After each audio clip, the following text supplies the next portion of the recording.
নমস্কার, দাদাগিরি 3.0 চ্যানেলের পক্ষ থেকে আপনাদেরকে স্বাগত জানাই। উড়িষ্যার লিঙ্গরাজ মন্দির ভুবনেশ্বরে যেটি অবস্থিত সেটি সম্পর্কে কম বেশি সকলেরই জানা আছে। আজ আমি উড়িষ্যার ভুবনেশ্বরের লিঙ্গরাজ মন্দির সম্পর্কে দু চারটি কথা আপনাদের সামনে তুলে ধরব। সকলেই জানেন লিঙ্গরাজ মন্দির মূলত শিব মন্দির, তবে এখানে ভগবান শিব এবং ভগবান বিষ্ণু উভয়েরই পুজো করা হয়। লিঙ্গরাজ দেবতা মূলত একটি আম গাছের নিচে অবস্থান করতেন।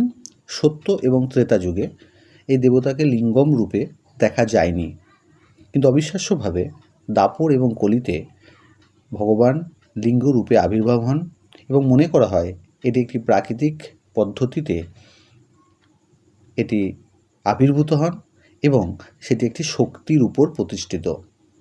এটি উড়িষ্যা রাজ্যের সবথেকে বড় মন্দির। এর উচ্চতা প্রায় 180 ফুট। গর্ভগৃহে এই শিবলিঙ্গ সেটাকে স্বয়ং উৎপন্ন হিসেবে বিবেচনা করা হয়। মনে করা হয় সোম বংশের রাজা যজতি কেশরী এটি নির্মাণ করেছিলেন আনুমানিক 11 শতকে। মন্দিরটির নির্মাণে এক অদ্ভুত কৌশল দেখা যায়। দেউলা শ্রেণীতে নির্মিত হয় এই মন্দির। এই মন্দিরের 4টি উপাদান আছে। এক, বিমান, যেটা গর্ভগৃহের কাঠামো। জগমোহন বলা হয় সমাবেশের স্থলটিকে। নাট মন্দির, সেটিকে বলা হয় উৎসবের যে স্থান সেটিকে নাট মন্দির বলা হয়। এবং ভোগ মণ্ডপ, যেটি প্রসাদের স্থান। এটি লাল পাথরের একটি কলিঙ্গ শৈলীর উপর এই মন্দিরটি নির্মিত। এই মন্দির চত্বরে আরও 108টি মন্দির আছে এবং পুরো মন্দিরটি একটি বড় প্রাচীর দিয়ে ঘেরা আছে। 108টি মন্দিরে 108টি লিঙ্গ আছে। বর্তমানে 5টি লিঙ্গের পুজো হয়।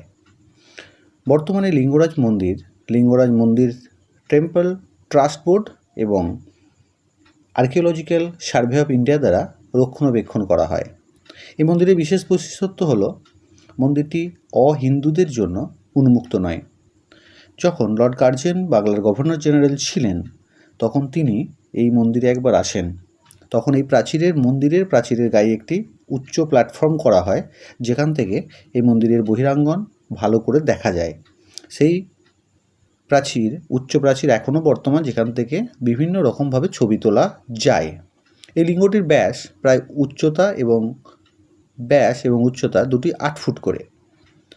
এই মন্দিরে প্রবেশ করে আপনারা পুজো অর্চনা দিতে পারবেন। মন্দিরের নির্দিষ্ট পদ্ধতিতে প্রবেশ করতে হবে এবং মন্দিরের সামনে অসংখ্য পুজোর নেওয়ার দোকান সারিবদ্ধভাবে রাখা আছে। সেখান থেকে আপনারা পুজো নিয়ে মন্দিরে পুজো দিতে পারেন। পরিবেশ খুব সুন্দরভাবে সাজানো আছে এবং এর গঠন কাজ এখনও নতুনভাবে পরিবর্তিত হচ্ছে।